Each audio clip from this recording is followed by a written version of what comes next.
Okay, so I was made aware that I couldn't remember the name of our website, and a lot of people, they write us. They write us through our email, or they write us through the website, or they order on eBay, or they order through the website, and they're never quite sure who they're talking to. So just to go back, this is my wife, Hi. Sabrina. Our business has two parts. When we started this, it was me doing watch work, and I was partnered with a guy named Jonathan Koch.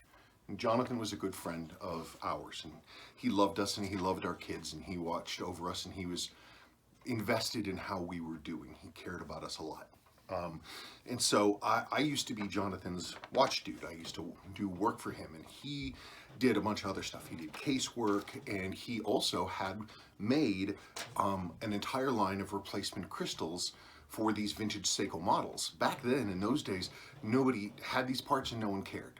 No one would care about trying to find an original crystal for, you know, one of these or one of those or one of these or one of those. You couldn't find them because Seiko doesn't do long-term support. So there were no crystals. So Jonathan, he lived in Rochester, New York, and he was struck up a friendship, and he talked with a lady named Kathy, and Kathy is Kathy Simon of GS Crystals, and she's of the Simon part of GS. S is for Simon. And so Jonathan worked with Kathy to basically reverse engineer and recreate these crystals. Now, if you're not familiar with GS Crystals is one of the oldest watch crystal companies in the world. They've been around since the 1800s, forever. So Kathy and Jonathan worked together and recreated a whole line of these crystals. They were made only for Jonathan, and they were only ever sold through him, through his company East Tech. And they're produced via GS in Switzerland. They're not Chinese, they're not made in some odd country. They're made in Switzerland from tempered glass, like the originals were. And they're professionally made, they're beautiful. Now, sorry for babbling. It's okay. Jonathan was a great guy, but he didn't really take care of himself, and he got pretty sick. In the spring of 2014, he really started going downhill. Now, Jonathan and I, we were close. I was one of the only people anywhere that he, outside of his family, that he would speak to on the phone. And he knew that he was sick and things were getting bad, and he had tried to arrange to have all of his stuff moved to us. And that didn't happen. He died so quickly. He went from being sick to being gone in a few weeks. So we weren't able to, unfortunately, get his materials and everything that he had wanted to come to us. So I was going to drive there, and we were going to make an arrangement and do everything, but then he passed, and that was the end. So we weren't able to do anything, but we found out after he passed that before he passed, he talked to Kathy at GS, and he said, hey, my business partner, my friend, Spencer Klein, he's taking over the crystals. And so we called GS, and GS put us through to Kathy, and Kathy said, I'm so glad that you called us because we're ready to, the crystals are yours, and so you can keep producing them. So we make crystals for a number of different models, and we're going to break here in just a second, and I'll go over all the different models that we've got, and that's about it. Other than that, I really just wanted to introduce and put a face to a name for Sabrina, because you guys, when you buy through eBay, she's the one that packs up for you. I had to really make her do this. When you buy through eBay, you buy through her. When you go to the website and buy a crystal, she's the one that sees the order, and she packs it up and gets it out.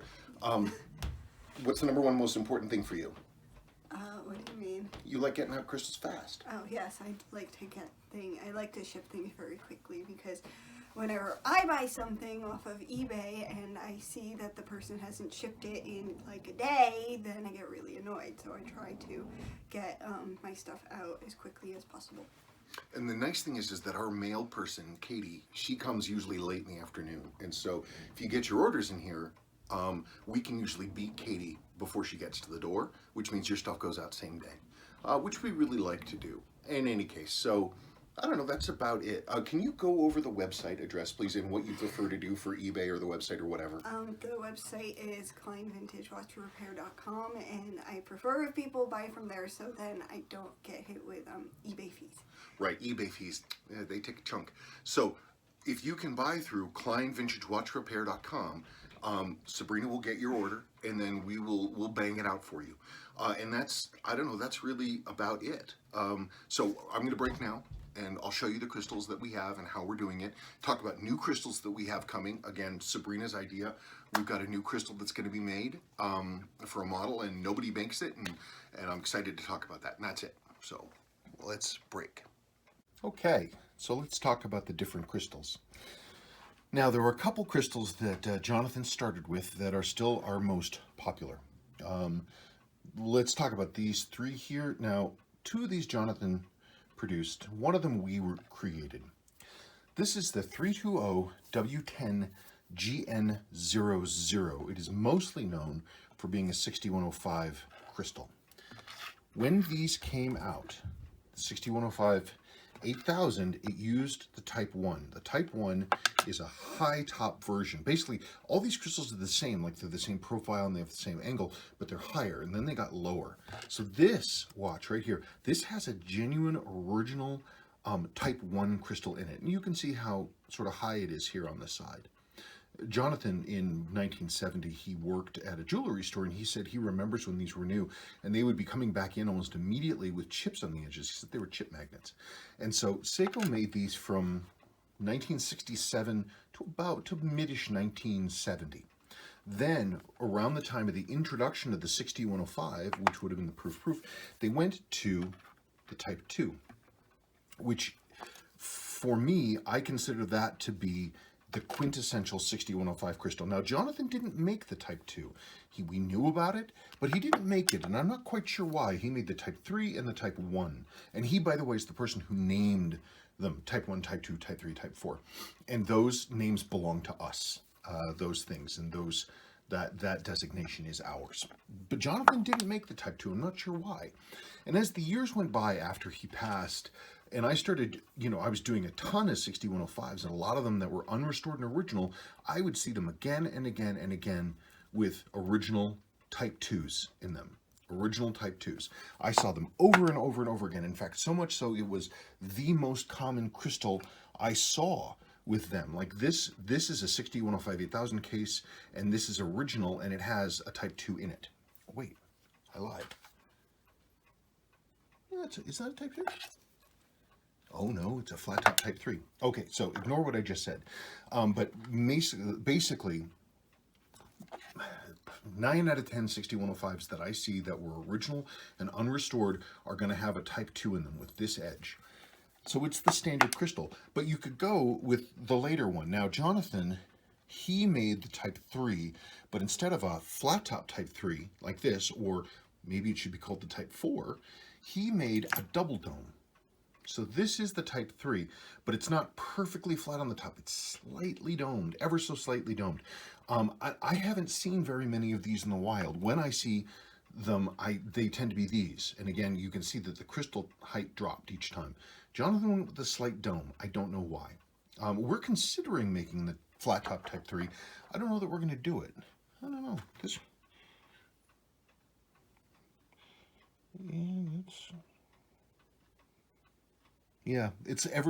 is ever so slightly domed, but it's flatter than this one. I don't know, it's a mystery. Anyway, what's cool about these actually is that they make really good modding crystals. And a lot of people use these Type 3s for a 6309, and you can drop them, literally you can drop them right in, and they look really good. They also fit the 7549s. Basically anything of this era with a 32 millimeter crystal, it'll drop right in, and it looks really good.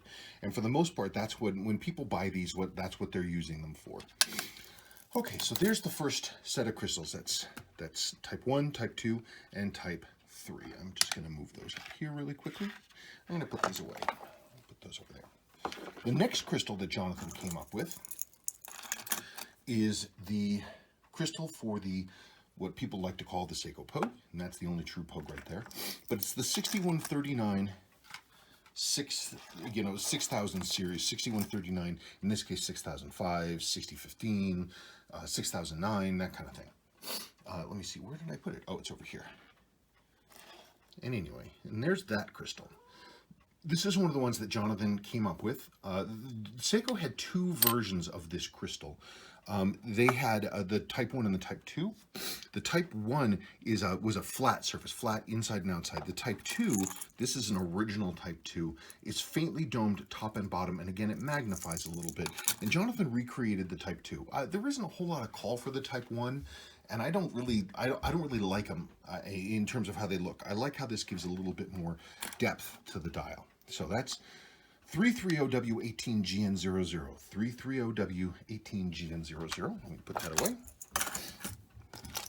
Okay, let's talk about the next one. The next crystal he made was for the 6138s, the big ones, the bullheads and the kakumes and the tokizaras and the yatmans. And this is 340W14GN00. 340W14GN00. Jonathan had these made. And that was pretty cool, and I use them all the time. They're pretty nice. Pretty nice. Let's see now. Let me put that away. The next crystal that Jonathan made, and we sell a lot of these. This is 320W34GA00. This is the stock crystal for the 7548s and the 6309s and the 6306s. This specific. And now, I'm so incredibly proud of these. These are the crystals that Adrian at Vintage Time tested, where the Chinese copy version cracked in the pressure tester. He says ours held beautifully, and because they're made of the right materials. They're perfect. I mean, all of our crystals are excellent. These recreations are just perfect. They're perfect. They match originals perfectly, and their clarity is excellent. And that's the one nice thing with this modern, Swiss-made stuff that we have coming through GS, is that the clarity is fantastic. They're extremely high quality. I don't know how anybody would tell them from anything else. Okay, so then Jonathan had, at the time when he started making his crystals, these 6159s were still relatively affordable. And so he went ahead and had those recreated. And this is a stepped design. Has a stepped here with a polished bevel, and the step has that's for the nylon ring for the screw down ring for these. And again, these are beautiful, beautiful, beautiful quality. And there it is. So we had this, and we decided to go ahead and have created its close cousin. Oh, and I'm sorry, hang on just one second. This crystal is, brain, 325W14GN00. That's 325W14GN00.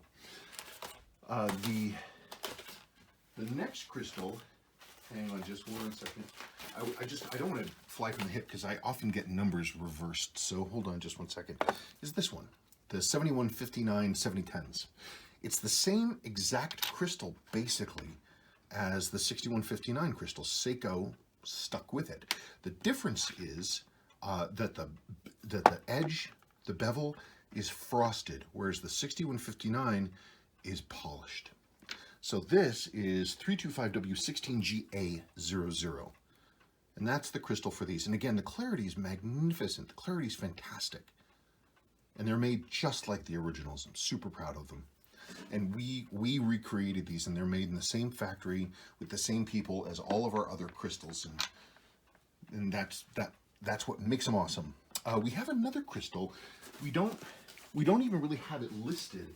And honestly, we probably should. This is a relatively rare crystal. It is, hang on just 1 second, I just almost had an accident there. It is 320W28GN00. It's a smaller crystal, 32 millimeters, and it is designed for this, like 6139, 8002, and a bunch of related closely models. And this dress 6106, you'll notice they have very similar case shapes, very, very similar. Of course, they're different heights, but these both take the same crystal. Now, if I had enough time, maybe I'll stop this and I'll just, for fun, I'll just drop a crystal into one of these. And that would be, maybe that'd be kind of interesting, huh? Why don't we try that? Okay. Okay, and we're back. So here is the old crystal out of that watch. And I went through and did a case rebuild, so I cleaned all the case. Everything was ultrasonic cleaned, and I put in new seals. The movement still needs service, but there it is. Isn't that a pretty watch? Isn't that pretty? Forgive the lazy day wheel. I need to, when this is serviced, I can correct that. Hold on just 1 second. Oh, it looks like we got a flake in there. Anyway, beautiful piece. So new crystal helps a lot.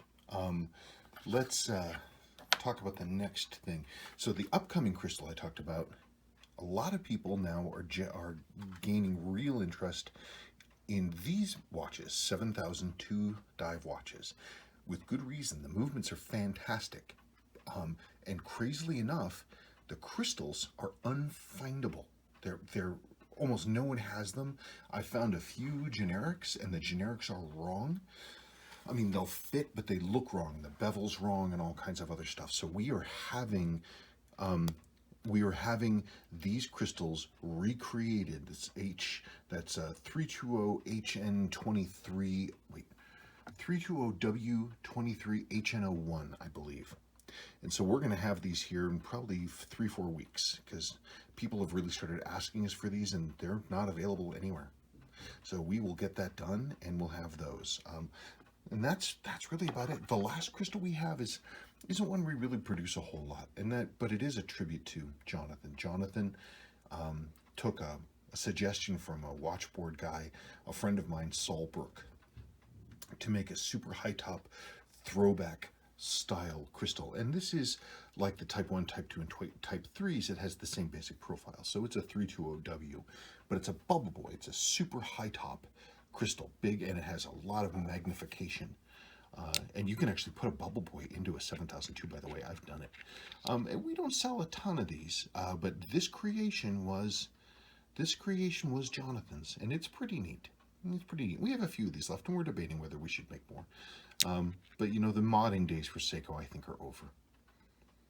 Still though, pretty neat. If you can just imagine that a little bit further down, the big old bump there. Anyway, that's really about it. So we've got all these watches and all these crystals and all this fun stuff going on. And we thank you so much for buying our crystals and all that other kind of stuff. And let's, I guess, let me cut this off and we'll go back and sit down and have a talk. Okay. Thank you very much. Okay, so that was fun, wasn't it?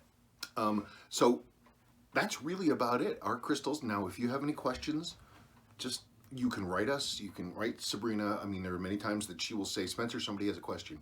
And I'll get an answer for her, or she knows a lot of this stuff herself. She deals with watches every day.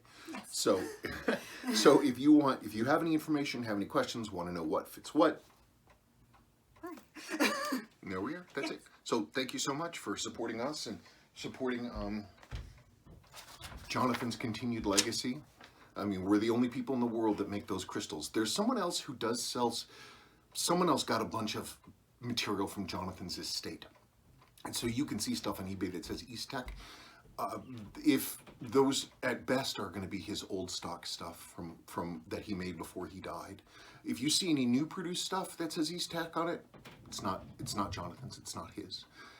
We are the only people in the world that make Jonathan's crystals. And he was known online as, by the way, as Sweet Freak. SWEWEFREAK, Sweet Freak. He was really into Volvos. Okay. Nope. I have one thing to say. I thought of something. What? That apparently in China they make the 320W34GAOO and they're not as good as ours. Somebody has told us that when they pressure test them, they break. That was Adrian Selleck at Vintage Time Australia. He tested the flat crystals, the 340s, which is for the 6309s and the 7548s, and he put because a lot of people fake these crystals, and so, but they're made like crystal times. There's the guy is in business because his brother-in-law is like a shop manager for some kind of glass company in China or something, and Adrian at Vintage Time Australia put one into a pressure tester, and one of theirs, it cracked. Ours are optic glass. Ours are the real deal. We aren't some funky thing made in China. It's Swiss made, highest quality. That's it. Did you have anything else to add? No. Okay. So that's it. Thank you so much, folks. We'll talk to you later. I forgot one thing. I forgot to give a shout out to my barber because I told him today when I was getting my haircut that I would do that for him. Dean's Barbershop, which is 122 North College Avenue. Tom is the main dude there. He's a super nice guy, old school barbershop there in Old Town Fort Collins, right at the heart of Fort Collins where everybody wants to go. Old school, complete with the chairs and the tile floors and the straight razor on the back of the neck and the razor cut and all that stuff. And he's a great guy, and he always talks to me about watches. And I told him today that I'd give him a shout out, and that's really about it. She likes it when I get a haircut and I look presentable. Okay, that's it. Remember, next time you're in Fort Collins, Colorado, go see Tom at Dean's Barbershop and get yourself a haircut. Okay, bye-bye.